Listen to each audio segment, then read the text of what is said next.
প্রিয় বন্ধুরা, আজকে চলে আসছি পিরুজালি, অর্থাৎ গাজীপুরের পিরুজালিতে আসছি। সামনে হচ্ছে নুহাশপল্লী।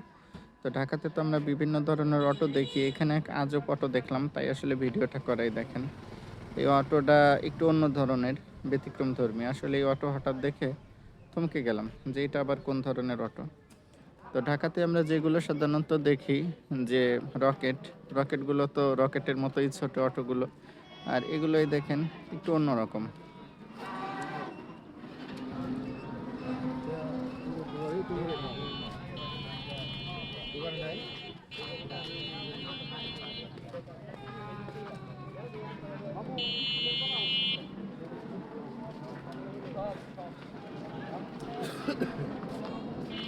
ভাই হয়েছে করা মতো, দেখি একটু ফ্রন্ট সাইড নেই।